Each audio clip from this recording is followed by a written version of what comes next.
platicamos todo lo que teníamos que platicar. Y hay que decirlo, o sea, muchas veces la familia es la más culpable. Nunca me dijo que me quería. Puedes tener un grado académico y ser un verdadero estúpido, ¿no? La gente buena somos más, muchos más. La vida no se equivoca. Lo único que te puede juzgar eres tú mismo. Bienvenidos a un episodio más de la Red del Podcast. Hoy me encuentro muy contento porque tengo un gran amigo aquí, a quien admiro, una leyenda ya, el buen Pablo Latapí. Bienvenido, y Pablo Latapí, Eso de ¿cómo leyendas estás? son las que hay que tener ahí guardadas en un librero, ¿no? Muchas gracias, Heriberto. Un gusto y un honor estar contigo. Finalmente coincidir contigo aquí en tu podcast. No, la verdad es un placer para mí. Gracias por aceptar la invitación. Yo sé que la mayoría de la gente te va a conocer, pero si hay alguno de los que está viendo que no te conoce, ¿quién es Pablo Latapí? Pues mira, soy un tipo muy afortunado que buscando, encontrando y buscándome a mí el camino, me dediqué durante mucho tiempo al periodismo en televisión. Nos tocó la mejor época de TV Azteca, ¿no? Una de las grandes cadenas de televisión en México, la época de oro, ser del grupo aquel de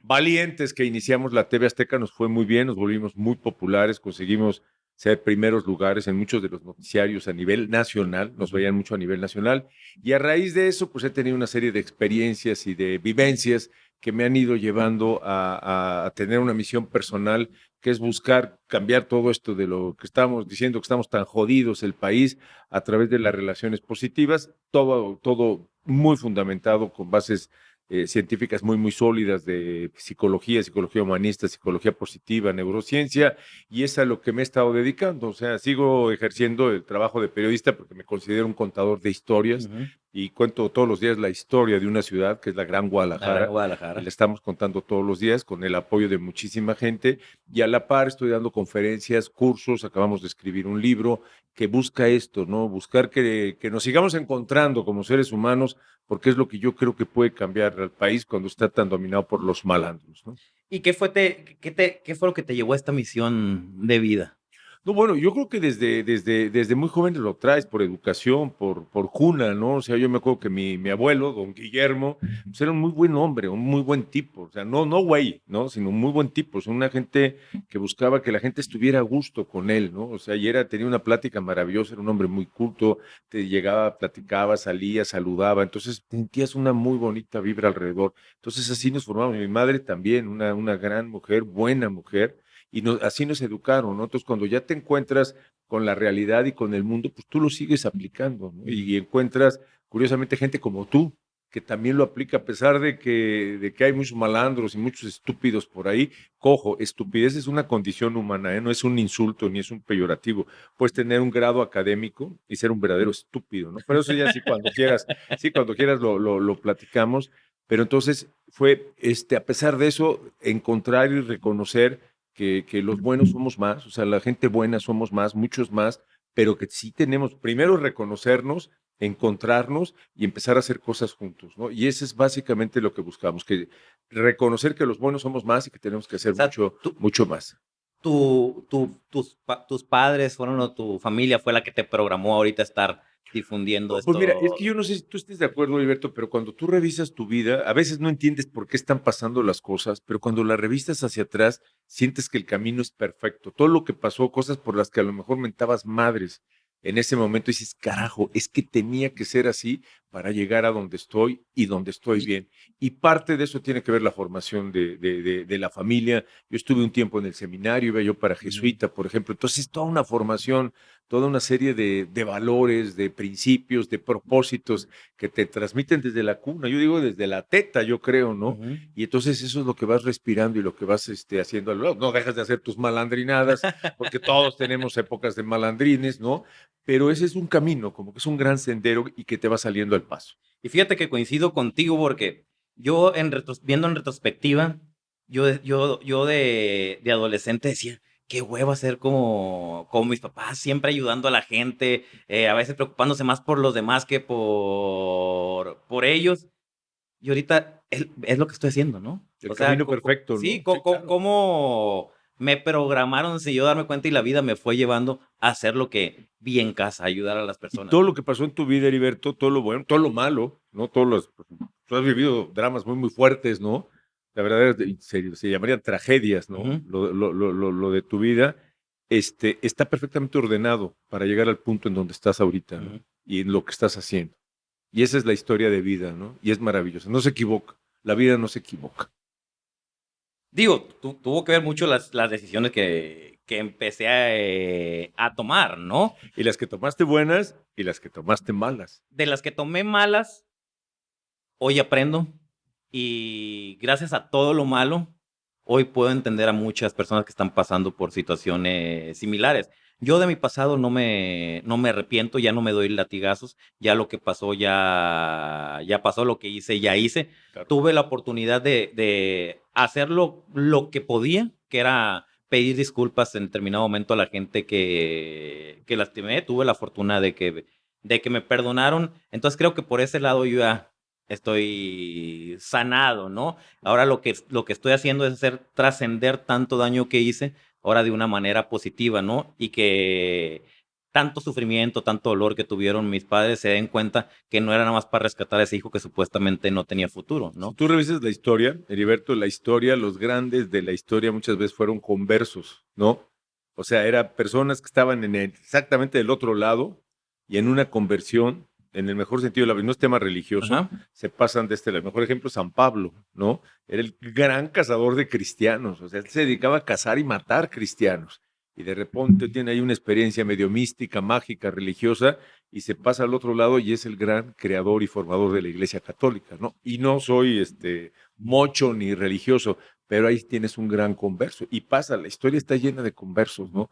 Gente que estaba, digamos, en un camino muy oscuro, muy sucio, muy lodoso, y llega un momento de conversión y te pasas exactamente al otro lado y empiezas a hacer luz, luminosidad y a reflejar eso a tu alrededor, ¿no? Y es el mensaje que quiero dar, ¿no? La importancia de la salud mental y de que sí se puede, pero únicamente le corresponde a uno, ¿no? Porque yo pude haber tenido esa red de apoyo, pero si yo no tomo la decisión de darle un giro a mi vida, Y no se hubiera logrado en su nada. tiempo, porque yo te apuesto que hubo momentos que estabas Claro. hundidísimo y pues no llegaba el momento, no llegaba el momento. Y la gente desesperada, tus familiares, los que te quedan alrededor, ¿a qué hora va a reaccionar este güey?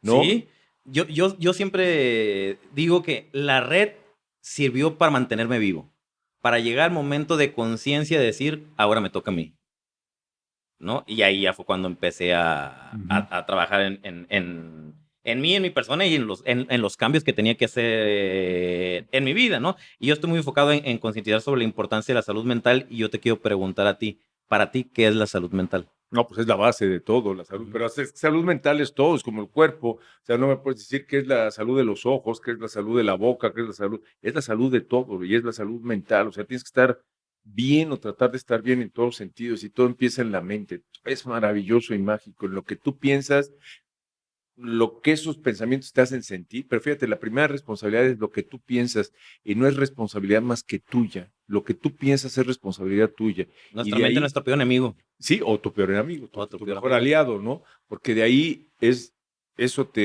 lo que tú piensas te lleva a tomar ciertas actitudes y esas actitudes te llevan a tener ciertas experiencias y esas experiencias te llevan a tener ciertas emociones y de eso se construye la vida, ¿no? Entonces todo empieza en la mente.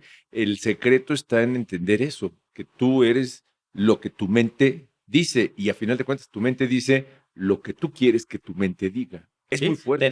tenemos el control de nosotros mandarle aquí. Correcto. ¿No? Pero a veces estamos viviendo en modo automático que ahí la mente está sola y tomando la decisión sola, ¿no? De manera inconsciente.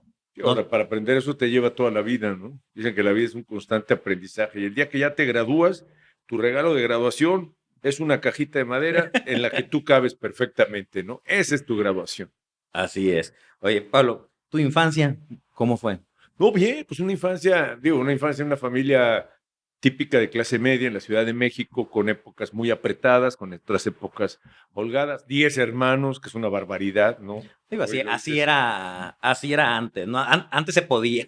No se podía, y yo a veces vi. O no se podía y lo hacían. Lo platicaba con mi padre justo antes de morir. Tuvimos muchas pláticas, muy buenas pláticas, porque ya tenía él todo el tiempo del mundo, ¿no? Para platicar. Fue un hombre muy ocupado para mantener a 10 hijos, imagínate. Y me contaba eso, o sea, nosotros nunca nos enteramos, tuvo la sabiduría de nunca enterarnos cuando había problemas o no había problemas económicos, ¿no? Siempre para él la casa, la familia estaba bien, estaba igual, nos pudieron pagar una educación bastante decente, ¿no? Educación privada en escuelas religiosas. Ya para la universidad fue más complicado, ¿no? Ya 10 hijos, pero digamos una buena formación, una buena formación. Entonces, pues fuéramos además 10 hermanos, nunca te aburres.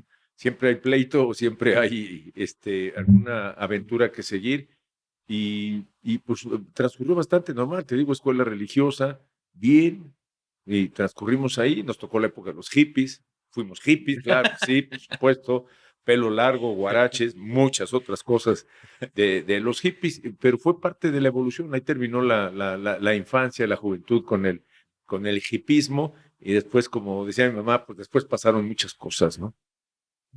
¿Tu relación con tus papás cómo era? Mira, fue buena al final, ¿no? Digo, con mi madre siempre, porque mi madre fue una gran mujer, yo además le agradezco muchísimo, ella me hizo lector, ella era una gran lectora y cuando yo tenía 15 años, que es algo de lo que siempre le agradecí hasta el último día que pude platicar con ella antes de que falleciera, agradecerle el haberme hecho lector, ¿no? Porque cuando yo tenía 15 años puso en mis manos un libro y me dije, lee esto, mijito. Y ese libro se llamaba 100 años de soledad de Gabriel García Márquez. Maravilloso, Heriberto. Ese día empecé a leer y te puedo decir que a la fecha no he parado de leer. A partir de 100 años de soledad, que además lo he leído después unas 6 o 7 veces y no me canso. No estaría de más volverlo a leer otra vez un día de estos. Pero eso es la extraordinaria relación con mi madre. Con mi padre era más difícil porque era un tipo más bien de la tradición familiar de aquella época, frío.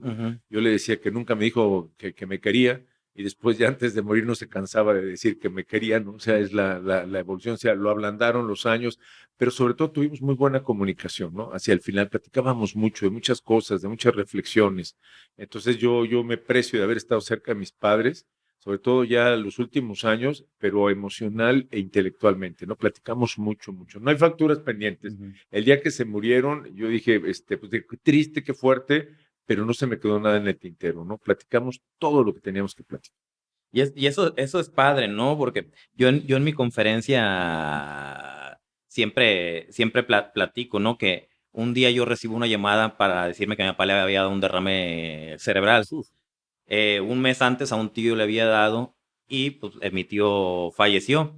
Cuando me marcan, lo primero que se vino a la mente fue mi mamá. Dije, tengo que llegar para cuando mi papá fallezca, estar con mi mamá porque se va a volver loca mi mamá. Un matrimonio siempre bien unido, un amor de pareja, la verdad, mis respetos por el matrimonio de mis señores padres. Entonces yo quería llegar rápido a Mochis. Lo más rápido fue agarrar camión, pero mientras iba en el camino, yo sentí una paz interna y me empecé a analizar. Dije, oye, ¿por qué estoy tan tranquilo si voy a despedirme de mi papá? Porque mi papá va a fallecer, ¿no?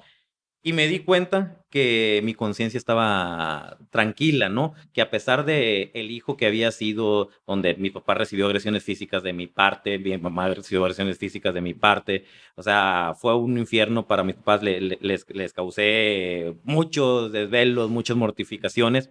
Yo había tenido la fortuna de pedirle perdón a mi papá, me había perdonado. Yo sabía que mi papá se iba orgulloso del hijo que le tocó ver, ¿no? En esa evolución que tuvo, y yo estaba orgulloso del padre que había tenido. Entonces mi conciencia estaba tranquila. Tuve la fortuna que mi papá la libró y ahorita Bueno. aún sigue orgulloso de mí, pero la conciencia estaba tranquila, ¿no? Entonces es lo que tú mencionas también, Sin ¿no? facturas, digo yo que Sí, sin sin facturas facturas. al final, ¿no? Y fíjate, la otra vez me dio un regalo muy padre mi papá, que ya lo he platicado en algunos episodios, creo. Un día me dice, oye, Eri, ¿puedo hablar contigo? Sí, papá, ¿qué pasó? Yo antes le decía, ahí vienen tus pinches casetitos, tus cintitas, ¿no? Y le digo, sí, papá, ¿qué pasó? ¿Te puedo hacer unos comentarios? Sí, dime. Una, estoy muy orgulloso de lo que has logrado, ¿no? Dos, estoy muy orgulloso del padre o del matrimonio que tienes con tu mujer, porque como tú bien sabes, al principio no se le veía ni pies ni cabeza. Y tres, estoy muy orgulloso del padre que eres. Muy a tu estilo, pero con excelentes resultados, ¿no? Entonces, que tu papá te diga El mejor regalo, el mejor eso, pues diploma, la mejor medalla, sí, claro. la verdad que sí. Así es. Entonces, Heriberto, amigo, felicidades. gracias, Pablo. Ahorita mencionabas que tuviste muchas pláticas con tu papá, ¿no? ¿Qué plática nos podrías Pues mira, compartir que te dejaron un buen mensaje? bueno, no, lo que pasa es que me platicó mucho de su época, ¿no? A él le tocó, y eso me encanta, porque me encanta la historia, y entonces me platicaba de todos los, él siendo una persona pues, de muy bajo perfil, un ingeniero industrial, un buen ingeniero industrial, reconocido en su momento como una de las máximas autoridades de la industria siderúrgica, todo lo que tiene que ver con la fundición de acero a nivel nacional. Por lo mismo de su trabajo, pues le tocó viajar y le tocó conocer a personajes fantásticos. A mí me gustaba mucho que me platicara, ¿no? Porque son personajes que para mí eran históricos, ¿no? Hablaba de que le tocó conocer a Manolete, era un gran aficionado a los toros, mi padre, ¿no? Y fue incluso aficionado práctico. El aficionado práctico es el torero amateur, ¿no? El que se avienta al ruedo, no como profesión, sino por gusto. Pero es un toro igual al que le avientan al. Entonces le gustaban mucho los toros. Yo por eso respeto mucho la fiesta brava por el amor que despertaba en mi padre, pero por ejemplo cuando conoció a Manolete, ¿no? Manolete es la gran leyenda del toreo de todos los tiempos, que lo conoció cuando vino a México, se lo encontró, que era para él fue lo máximo y así te lo platicaba, o cuando le tocó ir en uno de esos viajes allá a Chicago y que en un club de jazz escuchó en vivo a Louis Armstrong, ¿no? Y dices, wow, o sea, qué bendecido es este señor que escuchó a Louis Armstrong en un club de jazz y que tuvo 3, 4 horas de estar escuchando a uno de los trompetistas más grandes en la historia del jazz. Entonces me gustaba mucho preguntarle de eso y sobre todo de los lazos de la familia, porque te voy a contar una historia que es preciosa. Mi padre, y ahorita que estabas hablando del derrame cerebral de tu padre, él falleció hace apenas va a ser 1 año y medio, pero él hace como, ¿qué sería? Como 25 años, según yo, fue alrededor del año 2000, tuvo un derrame cerebral. Y entonces, yo me acuerdo que yo estaba cubriendo, me acuerdo porque era el año 2000 y estaba cubriendo parte de las elecciones en Morelia, en Michoacán. Entonces, cuando me dijeron, dije, no voy para allá, dice, ni te apures, compadre, no vas a llegar. Tu papá ya va rumbo al quirófano. Bueno, entró, la libró, pero su recuperación pues, tuvo que estarse quieto, siendo un hombre muy activo. Y él se entusiasmó con el Internet. Y entonces empezó a conocer el Internet y fue maravilloso porque a través del Internet empezó a encontrar las huellas de la familia. O sea, nosotros los Latapí somos una familia que, digo, sabíamos que veníamos de Francia, pero no teníamos más pistas, ¿no? Sabíamos que habíamos salido de un pueblecito de los Pirineos y él empezó a hacer a través del Internet una serie de conexiones, encontrar unas cartas y el viejo logró contactar a la familia en Europa, o sea, los descendientes de la familia en Europa al grado de que hizo convenciones, nos reunimos allá, nos reunimos acá, yo todavía tuve suerte de acompañarlo, fuimos juntos a visitar la casa de los antepasados donde por hambre salió el tatarabuelo, porque es entender el hambre, que eso es algo que no entendemos. O sea, que aunque tengas dinero, Heriberto, tú llegas a la tienda y no hay comida, porque no hay producción, porque no hay movimiento económico. Ese es el hambre, ese es realmente el hambre. No es que no te alcance para comer, es que tienes dinero, pero no hay comida. Entonces, por eso se viene porque no te alcanza para comer y no, de un árbol agarras algo o robas y compras. Sí, o alguien, un compadre, no estarás más, te va a pero si no invitar hay, un taco, pero si no hay ni para ti ni para nadie, y por eso salió.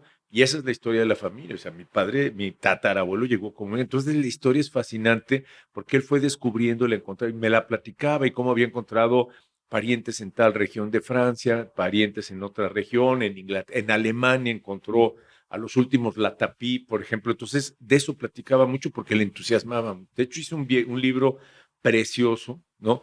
Que es la historia del tatarabuelo, que se llamaba Eugene Latapín, y cómo llega a México y cómo va construyendo por lo que hoy es una gran familia, porque los Latapí, hay que decirlo, habemos unos que no somos tan aptos, pero hay grandes intelectuales, grandes artistas, grandes pensadores, y es una gran familia en México. Entonces, platicar de eso con él y durante mucho tiempo pues él fue como una especie de patriarca moral, ¿no? Todo el mundo le decía tío Juan, el tío Juan, todo el mundo le decía tío Juan, y fue muy triste el día que se murió tío Juan. Entonces, platicar con él y el privilegio de ser su hijo fue maravilloso. Y fíjate qué interesante porque, pues cuando en los 2000 pues ya era una persona mayor tu papá, ¿no? Murió de 95, imagínate. Y estás hablando que se metió al internet y empezó a investigar todo lo de la familia. ¿Cuántas personas ya mayores por sus creencias no hacen ese tipo de cosas porque creen que no van a poder, ¿no? No, y él le dio la vida, o sea, él le regresó la vida porque pues ya estaba retirado, ya no sabíamos cómo iba a quedar después del derrame. Afortunadamente quedó muy bien, tuvo una gran recuperación, pero no sabíamos, ya no se podía dedicar a lo suyo, que era la siderurgia. Dar conferencias, pues, tampoco, porque tuvo problemas después la recuperó perfecto y nos hablaba y nos mentaba la madre igual que Bien sabroso. cuando éramos Mejor que niños, antes. ¿no? Sí, pero en esa época, y entonces es cuando él encuentra el tema del internet y le da vida, le dio muchísima vida. Ir encontrando a la familia, encontrar a los parientes, una prima, que se hicieron grandes amigos, hablaban cada semana por Zoom, ¿no? Para ponerse al día de cómo estaba la familia. Es maravilloso, ¿no? Ahorita también mencionaste lo de que tu mamá te puso un libro en la mano y que pues, te fascina la lectura. Yo admiro a las personas que tienen el hábito de la lectura. Es un hábito que yo no he podido lograr por mi déficit de atención. A mí me frustra mucho Claro. el leer y terminar de leer una página y de repente, canijo, ya terminé de leer, pues, ¿qué leí, no? He aprendido a leer y decir, algo se me va a quedar, no me voy a estresar, yo voy a seguir leyendo. Y sí me pasa que de repente en una conferencia, en una plática, saco cierto tema y digo, canijo, ¿de dónde salió eso? Sí me quedó algo, ¿no? Pero sí admiro mucho a las personas que tienen mucho el hábito de la lectura. De hecho, el hacer el podcast fue una manera de yo a ver cómo aprendo sin yo tener que ponerme a leer. Y así fue de, voy a invitar a un experto en un tema y voy a aprender haciéndole preguntas al experto. Pero yo te quería preguntar, ¿qué libros a ti te cambiaron la vida? Esa es una pregunta bien tramposa, Heriberto. Bien, ¿Por qué? y ahí agarraron a Peña Nieto en la FIL, ¿te acuerdas? Sí. Histórico. Porque es muy difícil contestar, porque depende de cada época, de cada momento, de cada circunstancia, ¿no? O sea, 100 años de soledad definitivamente me hace lector, ¿no? Ahí Y empezó eso yo todo. te diría después, pues libros que me cambiaron, La Guerra del Fin del Mundo de Mario Vargas Llosa, después, pero ¿y dónde dejo a toda la corriente de los premios Nobel europeos, Anatole France, o el mismo Rabindranath Tagore, que también me cambiaron la vida esos libros? Es que yo creo que el libro que estás leyendo en ese momento es como la mujer con la que estás saliendo en ese momento. Si tú estás saliendo con una mujer, ¿sí? Si estás teniendo aunque vaya a durar 2 semanas, es el amor de tu vida esa semana. ¿Estás de acuerdo? Sí, sí. Por eso estás con ella, si no te estás haciendo güey. Entonces, esa semana va a ser el amor de tu vida. El libro que estás leyendo en ese momento es el libro de tu vida, porque es el libro que estás leyendo en ese momento, ¿no? Entonces, por eso hablar de los libros, mis libros favoritos, pues el que estoy leyendo ahorita, yo creo que ese libro es mi libro favorito, ¿no? Ahorita estoy clavadísimo con el tema de la neurociencia, ¿no? Entonces, el libro que estoy leyendo ahorita de neurociencia o de la teoría del flow son los libros que están cambiando mi vida. Y la neurociencia es muy, muy interesante. Ahorita, ¿qué nos puedes hablar de la neurociencia? No, pues mira, la neurociencia es parte fundamental del Wi-Fi emocional. ¿Por qué? Porque es la parte científica. O sea, nosotros, los grandes hallazgos de la neurociencia es que nosotros somos estructuras neuronales y nerviosas que conformamos un sistema electromagnético. O sea, todo el tiempo estamos generando ondas electromagnéticas. Hay una combinación maravillosa entre lo que es el corazón como un centro de energía electromagnética. Por eso te hacen un electrocardiograma, ¿sí? Porque te están midiendo el impacto digamos, electromagnético del corazón, junto con el cerebro, el electroencefalograma, ¿no? Que combinados con otra serie de bichos que tenemos allá adentro, como la glándula pineal, todo el tiempo estás generando energía, todo el tiempo. Entonces, en neurociencia, eso es la consecuencia de lo que tú piensas. Entonces, lo que tú piensas está generando esa energía y eso puede incidir en tu mundo, a tu alrededor. Y si esa energía es positiva y si la combinas con la de otras personas, creas una especie de Wi-Fi que te puede cambiar al mundo. Y es ciencia, te digo, es ciencia. Y eso es el Wi-Fi emocional. Y lo maravilloso de la neurociencia es que está en pañales. Está en pañales y poco a poco van descubriendo más y más de ese maravilloso océano que no habíamos descubierto, que es el cerebro, la mente, el componente humano, ¿no? Porque ya no solo es el cerebro, no solo, es el componente humano, que muchas veces te vas a dar cuenta que el componente humano no termina en ti. Todo es componente humano, ¿no? Y en eso está la neurociencia y es fascinante, se te caen los calzones. Platícanos un poquito más de Wi-Fi emocional. Es eso, Wi-Fi emocional es eso. Lo que pasa es que te cuento la historia y a lo mejor me entiendes un poquito más. Yo fui famosillo en la televisión mexicana. Allá hombre, gracias, que te invito, ¿no? Pero sí, nos fue muy bien. Pero mi estilo mi estilo de ser es difícil, porque es esto, o sea, es apostarle a lo positivo, a la buena relación, a la alegría, al jajaja, y consigues buenos resultados, pero eso es muy amenazante para un sistema burocrático muy cerrado, ¿no? Y eso no lo soportan los burócratas tradicionales. También fueron acotando hasta que un día me destierran de la Ciudad de México, ¿no? O sea, me quitaron los noticiarios porque era yo muy amenazante, o sea, era una amenaza ser así. Entonces me mandan, me exilia don Ricardo Salinas mismísimo, me dice, mira, eres muy valioso, cabrón, pero no tienes lugar aquí, y me manda a Tijuana, ¿no? Pero me voy a Tijuana después de haber sido famosillo y además importante, era yo miembro del Pero eras consejo. oveja negra. Pues no sé si oveja negra o oveja demasiado blanca, ¿no? No sé, porque eso es No, pues cosa que las de... ovejas negras hacemos cambios. Pues sí, pero quién sabe, porque aquí es por brillo más que por sombra.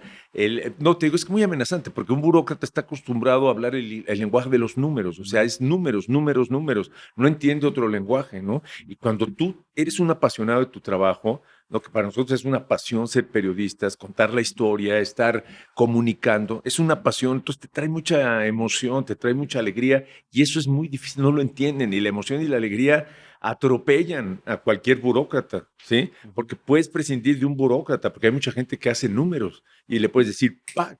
Pero no puedes prescindir del que es el corazón y la emoción de una organización, de un negocio, ¿no?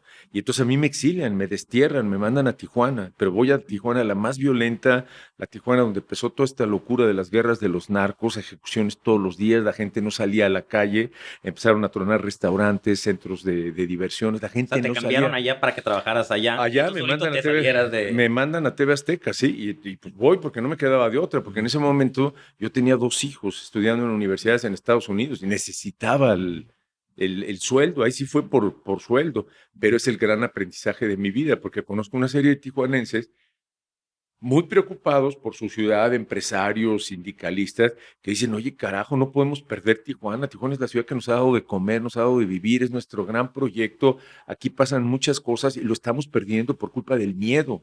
El miedo está gobernando Tijuana. Y entonces empezaban a salir a las calles a hablar con la gente, decirle, no podemos perder Tijuana. En Tijuana los buenos somos más. Me explico, y entonces ahí checa y coincide con lo que éramos nosotros, ¿no? Y es una frase de Facundo Cabral, que fue mi amigo, que decía que los buenos somos más, pero que tenemos que hacer más, ¿no? Y entonces, sí, entonces, pero padrísimo, porque ellos salían y yo pues me sumo, y como ni me gusta el rollo, ni me gusta hablar, ni me gusta el verbo, empezamos a dar pláticas, empezamos a dar conferencias de esto, de que los buenos somos más y tenemos que hacer más, y empezamos a ver cómo eso, digo, no fui yo, pero fue con ellos, con estos empresarios, con los taxistas amarillos, el sindicato de taxistas, había un pastor también, una mujer empresaria, que salían y hablaban y empezó a cambiar el entorno, Alberto. Tijuana empezó a cambiar y empezó a cambiar en serio, o sea, la gente volvió a empezar a salir a la calle, volvieron a abrir restaurantes, mucha gente que se había ido a vivir a San Diego regresó, empezaron a organizar exposiciones para ver lo que hacen en Tijuana y decían, wow, todo eso, o sea, ¿me explico? El equipo de fútbol pasó a la primera división y fue campeón, o sea, empezó a ver eso, y eso, ya aprovechando el exilio y el destierro, pues me encanta, yo tengo un máster en programación neurolingüística, me puse a estudiar y encontré todo esto, o sea, la psicología positiva de Martin, de Abraham, no, es de Martin Seligman, de este señor Rogers, ¿no? Que parten de la base que los seres humanos por naturaleza somos buenos. Lo que pasa es que nos distorsiona, pero nuestra naturaleza, nuestras composiciones neuronales, volviendo a la neurociencia, son estructuras para el bien. Si no, no hubiéramos sobrevivido como especie. Es fascinante. Y entonces se crea una energía alrededor con eso que te va cambiando. Y por alguna serendipia, que es un chiripazo, pues le empezamos a llamar Wi-Fi emocional, porque era un Wi-Fi de emociones, y el nombre es muy afortunado. Y entonces empezamos a dar conferencias, perdón, de Wi-Fi emocional. Y a la fecha ha crecido muchísimo el concepto de Wi-Fi emocional. Pero fíjate qué interesante. En ningún momento me mencionaste el gobierno. ¿No? En este cambio que empezó hace... O sea, el gobierno de Tijuana. Sí. No, afortunadamente. Tijuana, ¿no? Acuérdate que los políticos no son la solución, son parte del problema, Heriberto. No, y es que es a lo que voy. Muchas veces estamos quejándonos de que nuestra vida está como está por culpa del gobierno. Y ahí estás demostrando que haciendo cambios uno mismo puede cambiar todo. Pues por eso te digo que los políticos, todos no son la solución, son parte del problema, porque ellos viven de dividirnos y lo estás viviendo ahorita. O sea, políticos que hace 3 días o hace 10 minutos estaban en un partido de un color, ahora son del otro y son los grandes. Viven de defender, de dividirnos. O sea, hoy tú tienes que ser rojo, tienes que ser anaranjado, tienes que ser azul. Oye, compadre, no. No, a mí no me dividas. Yo necesito ir en unión porque yo creo en esto, en la gente, en los que vamos a cambiar el planeta. No me dividas, no me dividas. Lo mío no es dividirse con color, lo mío es la unión, porque el que divide resta y el que suma multiplica, ¿no? Entonces yo le apuesto a que nos sumemos todos, ¿no? Y la gente, digo, y qué bueno que lo mencionas, yo ni por aquí me había pasado que, pues sí, que hay un gobierno municipal y un gobierno estatal en Baja California, pero nunca pintó. Fue la gente la que cambió la emoción de la ciudad, definitivamente. Y le apostamos a que eso pase en el país, que sea la gente la que cambie la emoción del país. Y es que cambia uno y cambia su entorno. Correcto. Vamos impactando y se va volviendo esta. Lo decía Krishnamurti, la revolución fundamental es revolucionarse a uno mismo. Ahí es donde empieza el cambio. ¿Y cuánto tiempo duraste ahí en Tijuana? En Tijuana más o menos 2 años. 2 años, 2 muy buenos años. Y de ahí ya brincaste para acá. Sí, lo que pasa es que digo, yo siento que soy un bendecido y que el camino, Dios, como tú le quieras, me va saliendo al paso, porque estando allá exiliado y sí, apestado allá, ¿no? La tapilla allá en Tijuana, me invitan a hacer un programa de televisión que se llamaba ¿Quién quiere ser millonario? Un programa nacional. Y entonces, cuando grabamos el programa, me toca hacer una gira a nivel nacional para presentarlo en distintas ciudades y paso por Guadalajara. Y yo me acordaba de una Guadalajara, pues, cuando había venido yo a hacer reportajes de niños perdidos, de la Laguna Chapala, de incendios en la primavera, pues bastante lastimada, ¿no? Ahora sí, perdón, pero es de la calzada para allá, dirían, ¿no? Y de pronto me encuentro una Guadalajara moderna, inquieta y inquietante, ¿no? Muy buen clima, mujeres preciosas, buena vibra, y surge la oportunidad, me dice el director de TV Azteca Tijuana, ¿por qué no te vienes para acá? Y pues, está padre, o sea, allá era yo director de TV Azteca Tijuana, aquí era regresar como conductor, y dije, pero encantado la vida, me vengo a Guadalajara, además soy chiva, me encanta el fútbol, entonces, y además muy cerca de México, mis padres ya grandes, ¿no? Pues ya les quedaban apenas unos años, y es mucho más cerca viajar de México claro. a Guadalajara que de México a Tijuana, entonces pude estar cerca de ellos sus últimos años, y fue como llegué a Guadalajara, y muy bien, o sea, muy bien, además llegué con TV Azteca, con un noticiero, con cierta familia, todavía nacional, y caí parado, ¿no? Ya después yo tuve que trabajar lo mío a través del radio para que los tapatíos, que son durísimos, ¿no? Nos aceptaran y nos vieran como aliados.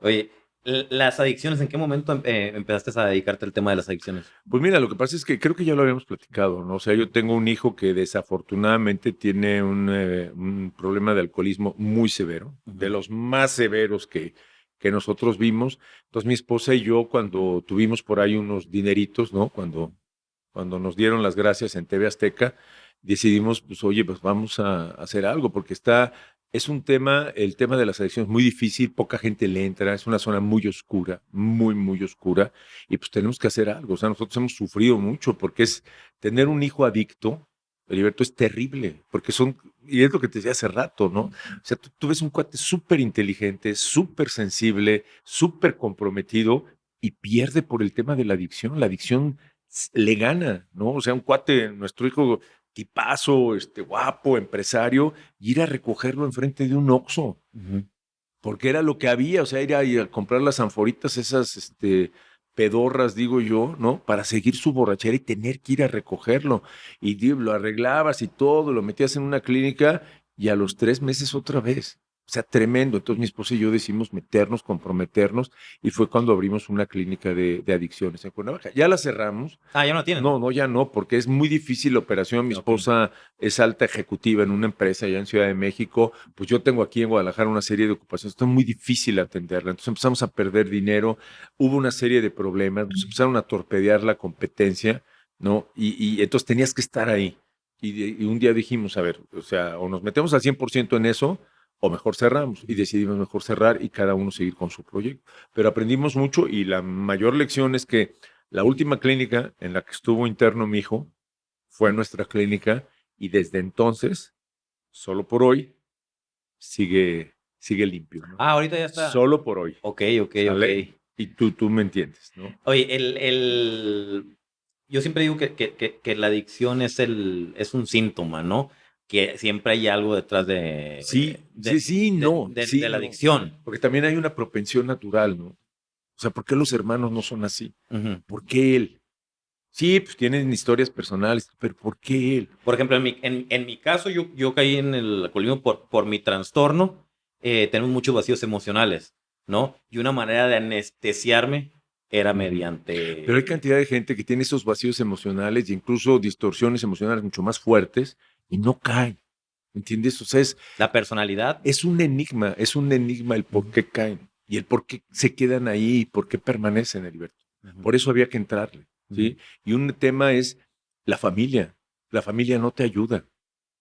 Y hay que decirlo, o sea, muchas veces la familia es la más culpable. ¿Por qué? Porque sienten que son suficientemente fuertes, no sé si te pasó a ti, para sacarte cuando Ujú, es una enfermedad. El ujú. alcoholismo es una enfermedad psicológica, no es una, no es una moda, ni es una actitud, es una enfermedad. La adicción te crea adicción a nivel neuronal. Y es muy difícil por eso salir de la adicción. Y la familia dice, no, hombre, mi hijo es muy abusado, es muy inteligente, es un chingón, yo lo puedo sacar. Y lo vas engañando, te vas engañando hasta que llegue el día que te das cuenta que o se muere, ¿no? O ya lo perdiste. No, y sufre el alcohólico y sufre la familia. Los testimonios que me mandan mis papás para el libro me platicaban, ¿no? Que era muy difícil para ellos y al principio eran los dos esperarme despiertos hasta que llegara, ¿no? Y ya después empezaron a platicar y mi papá le decía a mi mamá, oye, yo tengo que trabajar y ya me está afectando en mi trabajo la situación de Heriberto. Vámonos turnando para esperarnos. Me duermo un rato yo, y Qué luego me fuerte. despierto y luego te duermes tú, ¿no? Entonces sí le sufrieron mucho. Tomaron la opción de decirles a mis amigos, ¿sabes qué? Si él quiere tomar diario, prefiero que esté aquí en la casa a que ande en la calle sin saber dónde está. Y yo me acuerdo que yo empecé como a los 13 años, él fue subiendo de nivel. Yo me acuerdo que me metía con los vasos de Pepsilindro a la secundaria con Don Pedro y Coca y pisteaba A la secundaria, en el salón de en el clases, wow. salón de clases. En mi cuarto me compré una barra de madera y había momentos que yo me subía solo con una botella de Bucanas y con agua natural, porque eran las botellas que dejaba mi papá porque no me gustaba. Llegó el momento que era lo que había. Pues empecé a tomar eso hasta que quitó mi papá todas las botellas de la casa. Llegué a tomar alcohol de farmacia con coca. Entonces se sufre mucho el alcohólico, pero también te llevas entre las patas a la pobre familia, ¿no? Sí, sobre todo la mamá que se siente hasta culpable de que su hijo sea adicto, ¿no? Cuando es una enfermedad y que necesitas mucha ayuda. A mí me impresiona mi esposa que, digo, si la ves, es una señora así muy nice, es ejecutiva, tal. Cuando llegaba una mamá con un hijo con un problema de alcoholismo, cómo ella emocionalmente arropaba, porque eso es lo que necesita la mamá, saber que hay alguien que emocionalmente está con ella, que la entiende, que hay empatía, que está viviendo y que no es ella la culpable. No, Ella no es la culpable de que su hijo sea alcohólico y qué bueno que está pidiendo ayuda, ¿no? Y nos fue bien la mayoría de los casos, porque tú sabes que una clínica tiene, la mayoría de los casos son de fracaso, o sea, reinciden los adictos. A nosotros fue al revés, nos fue bastante bien. yo siempre cuando llega padre de familia que los apoye, que los asesore, muchas veces quieren internar a los hijos, ¿no? Ven como ya en su desesperación como la mejor opción. Y yo les digo, miren, si va a ser en contra de su voluntad, lo más probable es que luego va a salir hasta con rencor y en cuanto salga va a volver a tomar, porque estando dentro, pues está bajo cuatro paredes, no tiene acceso a las sustancias, pero saliendo muy probablemente va a reincidir. Vamos buscándole otra estrategia, ¿no? En mi caso, para mí la mejor medicina fue el amor, ¿no? El estar mis papás ahí, en lugar de regaños, gritos, había pláticas, ¿Tienes había hermanos? consejos. Tengo dos hermanos menores que para el del medio, al del medio le llevo 2 años y al otro le llevo 5. El del medio yo llegaba alcoholizado a su cuarto y sin deberla ni temerla, me metí a su cuarto y le rompía la boca, dormido. Llegaba mi papá, los quería separar, mi papá salía volando ahí para el closet. Fue realmente un infierno por muchos años mi casa. Pero fíjate, la importancia de la familia y el buscar asesorarse por profesionales, ¿no? Mis hermanos era para que me hubiera odiado de por vida, más el del medio.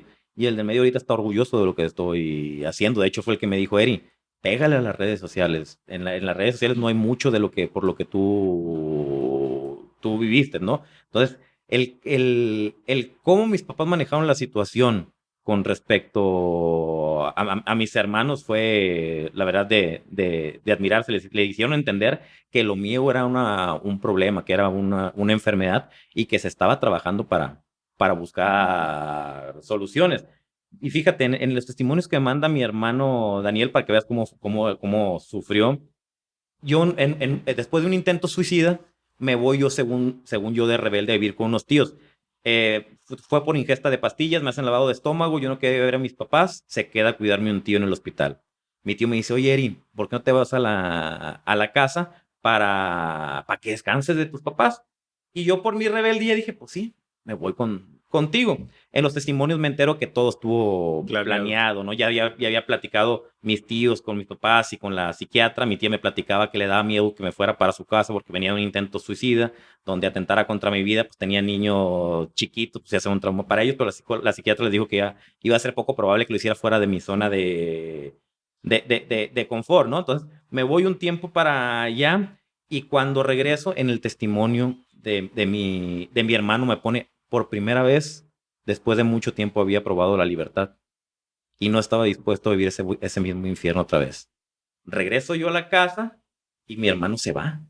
Entonces imagínate para mis papás lo difícil que era. Quiero rescatar a este hijo que supuestamente no tenía futuro y este pobre que no tiene ni vela en el entierro me está saliendo perjudicado y se me está yendo. Y se fue por unos meses. Mi hermano debe haber tenido unos 12 años. No, pues un niño. Wow. Y se fue también ya planeado con su mejor amigo, se pusieron de acuerdo los papás con mis papás, o sea, también planearon la estrategia esa, pues, de que se fuera mi hermano también un ratito, pero imagínate lo difícil para mis papás y cómo mi hermano llegó a perdonarme.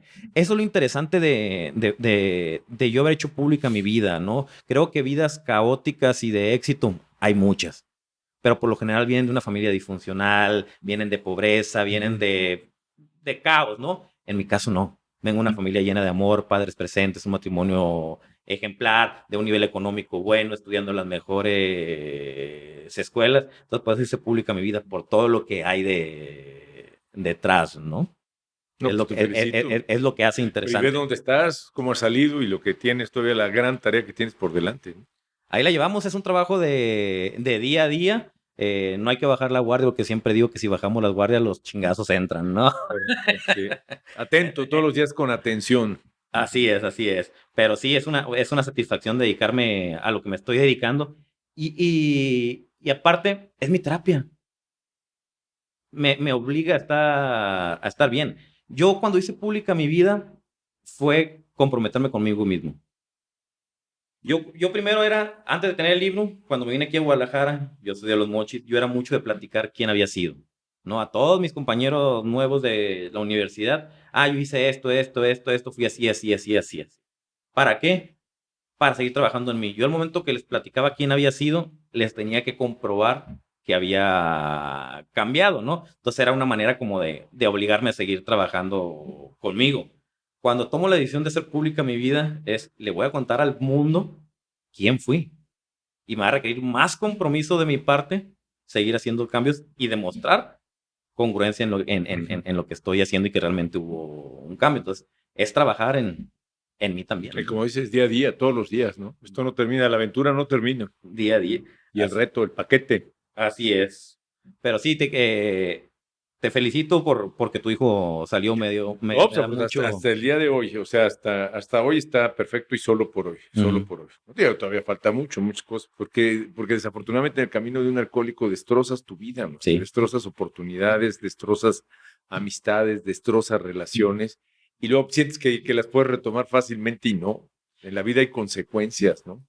y cuesta mucho trabajo rehacer caminos, que es un doble reto para un alcohólico. O sea, ya cuando estás recuperándote, ver que todo lo perdido es un camino que tienes que volver a andar y es doblemente Reconstruir, alta la montaña. es reconstruir, ¿no? Sí. ¿Cómo se llama esa técnica china que cuando se rompe una vasija, en lugar de tirarla, Sí, la pegas, ¿no? la pegas con oro, ¿no? Y adquiere más valor. Eso fue lo que siento que yo hice en este cambio. Todo el daño que hice, siento que ya lo reconstruí y ahorita me siento pleno, me siento en paz. No, pues felicidades. Qué bueno, Heriberto, me da muchísimo gusto. Yo hay un dilema ahorita, tú que tuviste clínica de adicción, quiero ver si tú me das tu opinión. A mí no me gusta que digan que el que fue alcohólico es alcohólico toda su vida, ¿no? Entiendo el por qué se dice, ¿no? Porque va a haber una persona que a lo mejor dice, me voy a tomar una cerveza y con una que se tomó, ya, Sí, sí. ya valió y recayó, ¿no? Lo entiendo perfectamente. Entiendo la frase de solo por hoy. No es lo mismo decir hoy no voy a tomar a no voy a tomar el resto de la vida. El resto de la vida suena hasta, hasta miedo da, ¿no? Toda una vida no voy a tomar. Entonces, pues lo entiendo el solo por hoy. Pero, por ejemplo, yo que fui alcohólico, yo me puedo tomar una cervecita y tengo mi límite. Mientras no te engañes, porque tú sabes que hay veces que esa cervecita Claro. puede ser el camino nuevamente. Lo que pasa es que también está mucho en el tema de los conceptos, ¿no? Pues te hablas, es que es un alcohólico. Pues no, lo que pasa es que es una persona que tiene problemas de alcoholismo, ¿no? Y como todos los problemas los puedes o magnificar o minimizar, depende de ti, ¿no? O sea, yo lo que sí vi y aprendí, sobre todo con mi hijo, es que una cervecita, Heriberto, lo tumbaba, ¿eh? Porque él decía, no, hombre, hay una cervecita, hasta el psiquiatra me da chance de echarme, ándale, cabrón. Empezaba con la cervecita y a los 3 meses ya estaba otra vez pelas. ¿Sí me explicó? Es que la adicción es una enfermedad y te afecta neuronalmente. O sea, realmente las neuronas, cuando tú tienes un problema de adicción y estás consumiendo y consumiendo, las neuronas se van volviendo, por eso es un círculo vicioso, más y más adictas. Entonces, tú, yo no sé cuántos años lleves sin consumir, mi hijo no sé cuánto tiempo, pero ahí está latente, porque ya la estructura neuronal ya se formó así. Y entonces muchas veces es como un zorro que está agazapado, ¿sí? Esperando la primera oportunidad para tirarse y volver a morder. ¿Sí? Y así es la experiencia que nosotros tuvimos. Por eso la recomendación de no volver a tomar. Y además, ¿qué necesidad, Heriberto? Hablando de neurociencia, está demostradísimo que el alcohol sí te pega en las neuronas. O sea, sí te pega, sí es nocivo, o sea, es antinatural tomar alcohol. ¿A qué carajos le buscas? Si ya lo superaste. ¿Necesitas el alcohol tú hoy en día en tu vida? No, de necesitarlo no. Antes sí lo necesitaba. Ahorita Entonces, no lo necesito. Pero de repente si se me antoja, de repente sí me tomo mi cervecita, ¿no? Y por ejemplo, mi mujer pregúntale cuántas veces me he visto borracho en 13 años. Nunca me he visto borracho. Bueno, cada quien sabe cómo maneja su vida. Tú me preguntaste la experiencia que nosotros tuvimos en la clínica y esa es la experiencia que tuvimos. Claro, ahí los casos son mucho más cortos, ¿no?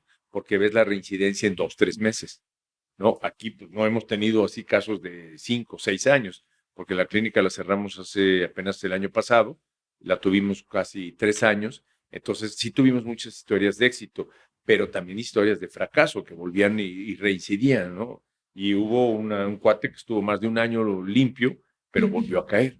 Lo que sí, por ejemplo, en inteligencia emocional, uno de los pilares es el autoconocimiento, ¿no? Yo aprendí a conocerme. Yo si estoy enojado, no te tomo. Si estoy triste, no te tomo. Si estoy deprimido, no te tomo.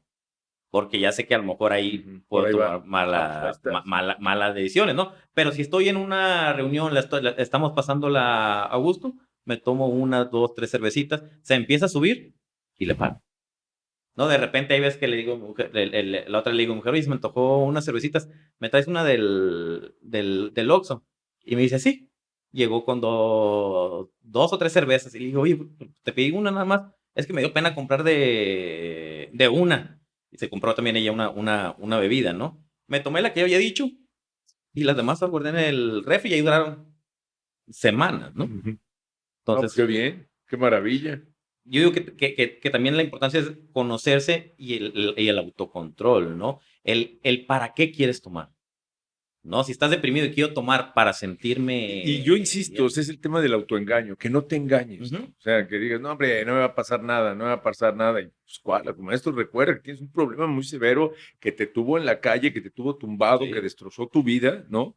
Entonces es muy serio el tema. Yo le tengo mucho respeto al yo me encantaba, pues en Guadalajara, la tierra del tequila, pero te das cuenta de tu ciclo. O sea, si yo me tomo hoy unos 2, 3 tequilas, mañana en la tarde me entra una pequeña depresión. Sí, pero ese es el funcionamiento del alcohol, Ujú. es como actúa. Entonces, ¿qué pasa? Pues que mañana entonces, como me entra mi pequeña depresión, pues me echo otro tequila, ¿no? Y entonces, ¿y dónde estás? Entonces, sí me explico, Sí, es no, muy, claro, claro, muy me queda complejo. No es que sea perfectamente. yo un enemigo del alcohol, de que no tomes, no, pues al contrario, promovemos el tequila, es una de las grandes virtudes de la gran Guadalajara, pero aguas con el alcohol, ¿no? Totalmente de acuerdo. Es como una alerta, Heriberto.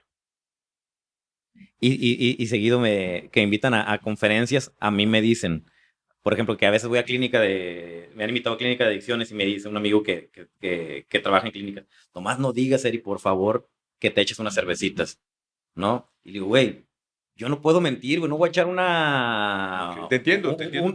una mentira, les voy a explicar y yo les voy a recomendar que no. Yo tengo desde los 17 años, ahorita tengo 43, trabajando en mi persona, ¿no? Ahorita a lo mejor ya tengo el autocontrol, pero para lograr ese autocontrol a lo mejor varias veces sí, sí, ¿No? Y hay sí. una verdad fundamental, el único que te puede juzgar eres tú mismo. Ujú. Pero, Nadie de fuera. A mí me preguntas, estoy jodido. Le preguntas a un psiquiatra, está jodido. Le preguntas a un psicoterapeuta, está jodido. Lo único que te puedes juzgar eres tú, a ti mismo. Y ahí empieza y termina la vida, ¿no? ujú. Por eso es un ciclo. Ahí empieza y termina la vida. Lo que tú, el juicio, la opinión que tengas de ti mismo. Guadalajara, ¿qué ha sido para ti? Maravilloso. No, es que fíjate que Guadalajara ha sido un encuentro con muchísimas cosas y entender esto, o sea, pues yo ya tengo 67, 68 años, Heriberto. Entonces ya he vivido una vida muy padre, muy intensa, muy dinámica. Me ha tocado vivir de todo, y épocas maravillosas, ¿no? Y ir de aquí para allá, he estado, viajado, conocido gente, mujeres, etcétera.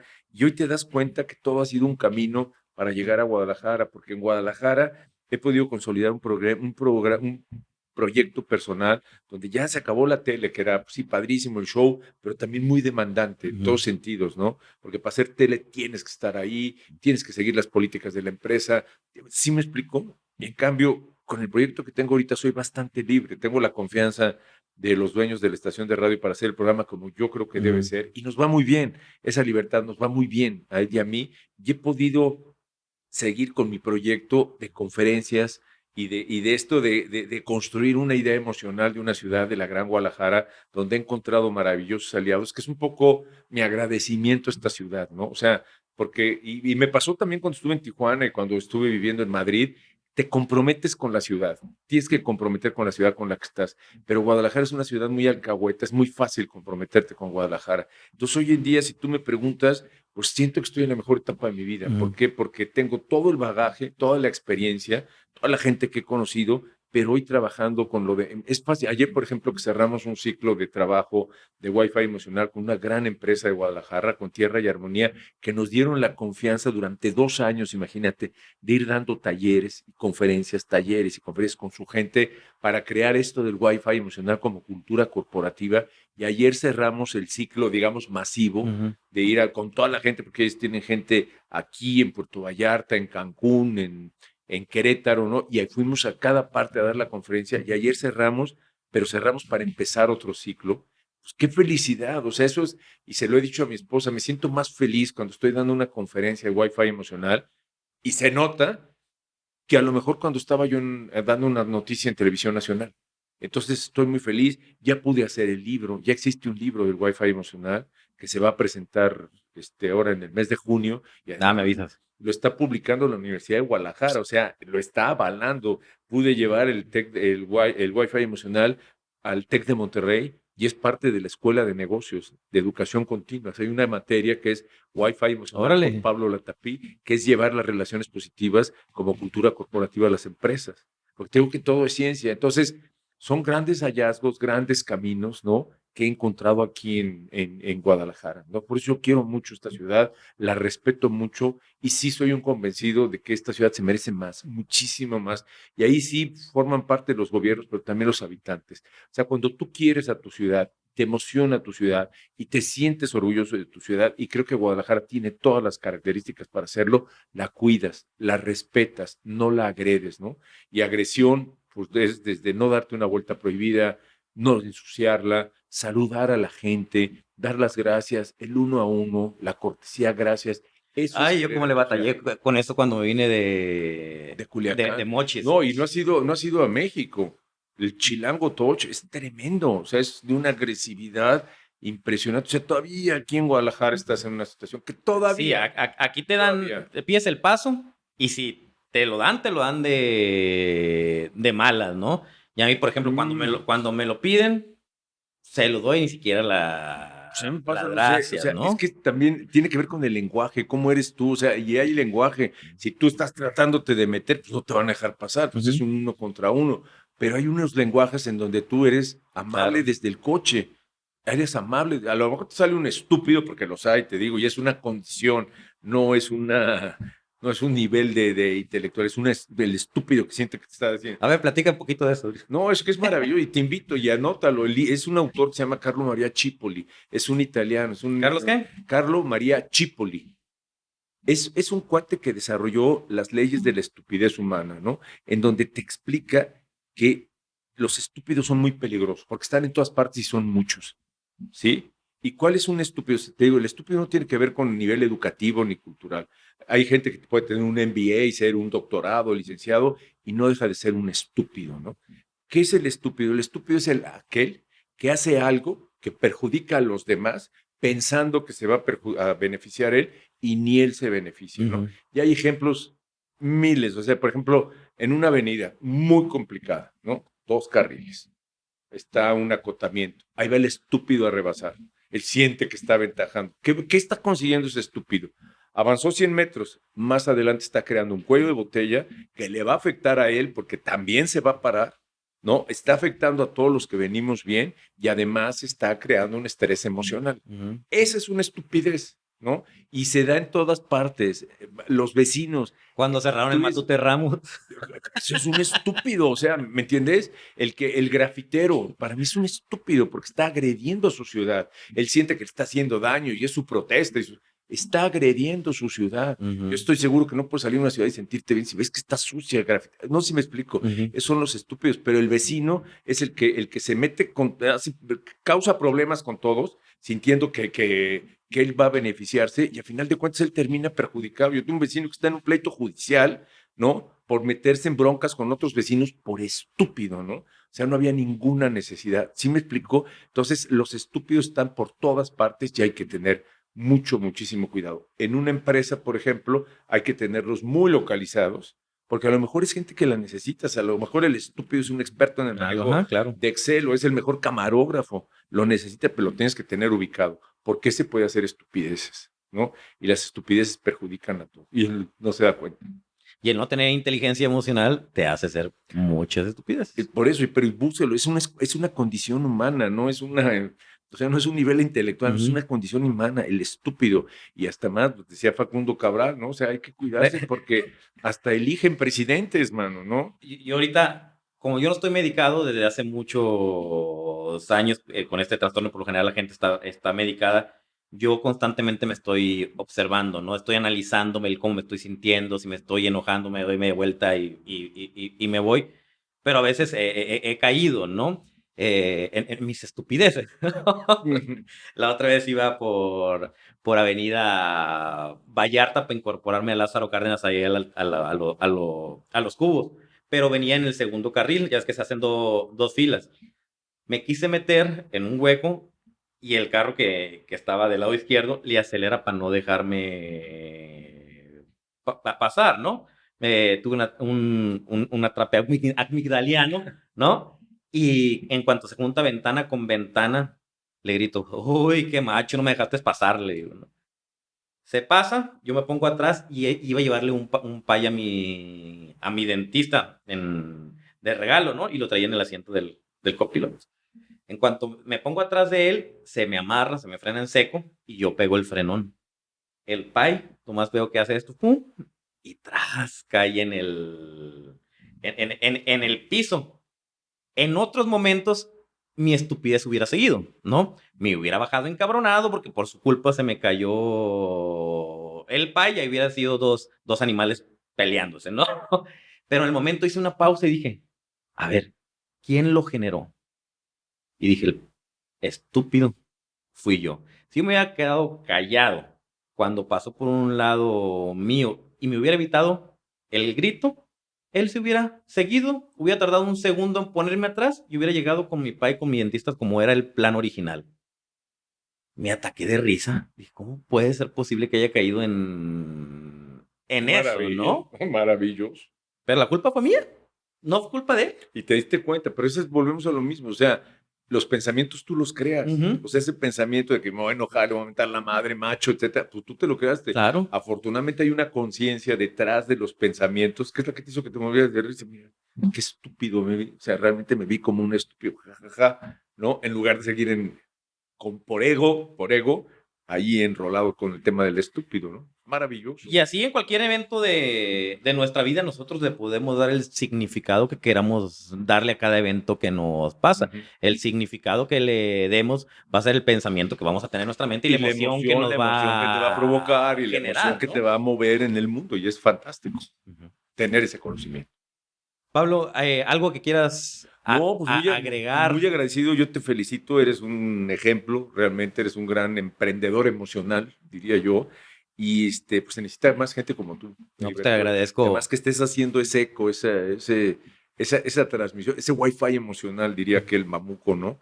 Que lo sigas haciendo, porque es lo que va a cambiar este planeta. Sí, no, ya tuve la oportunidad de escuchar tu conferencia cuando la diste en la VM. En la VM, sí, allí estabas tú. Ahí estaba yo y pues sí, cuando oí la conferencia dije, es lo que aprendí de manera autodidacta, claro, en mi vida, ¿no? Lo único que hemos hecho nosotros con el Wi-Fi emocional es conceptualizarlo, de enseñar qué es lo que pasa, por qué pasa, y provocarlo como hábito, promoverlo como hábito, para que estemos con esa conciencia, ¿no? De saber que si tú empiezas a bien vibrar a tu alrededor, puedes cambiar las cosas, ¿no? Y está en ti. Eso es el Wi-Fi emocional. Algo que le quieras decir por último a la gente que nos está escuchando de cómo podemos empezar a hacer un cambio nosotros mismos para impactar en la sociedad. Pues yo seguir escuchándote a ti, porque esto es una invitación al autoconocimiento y esa es la base, o sea, conocernos a nosotros mismos. Y si alguien es un buen guía, un buen cicerón en el tema del autoconocimiento, pues eres tú, por todo lo que has vivido, Heriberto. Entonces, que te sigan en tu podcast, porque es buen camino, es buena orientación, es buen compañero de peregrinaje. No, mi Pablo, te agradezco mucho esas flores.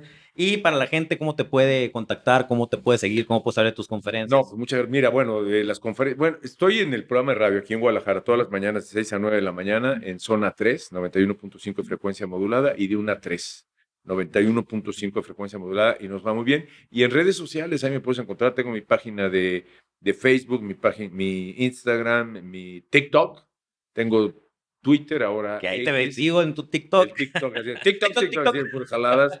Y tengo mi página de internet, una página donde hay más o menos algunas semblanzas, que es pablolatapi.mx. Y pues es muy fácil. Tú googlea Pablo Latapí, hay dos. Mi tío Pablo, que fue un célebre intelectual, que ya falleció, un educador notable, y tu servidor. Entonces no hay de otra, ¿no? O sea, te agradezco mucho que hayas aceptado la invitación y te felicito también por lo que estás haciendo, por sembrar esas semillitas para hacer un cambio en esta sociedad que tanta falta le hacen. Y amigos, acuérdense de ayudarnos a compartir, a suscribirse, a darle like y nos vemos en el siguiente episodio de La Red del Podcast con su servidor Heriberto Villicaña. Esto fue La Red el Podcast con su servidor Heriberto Villicaña. Tu historia aún no está escrita y el único que puede cambiarla eres tú mismo. ¿Estás listo?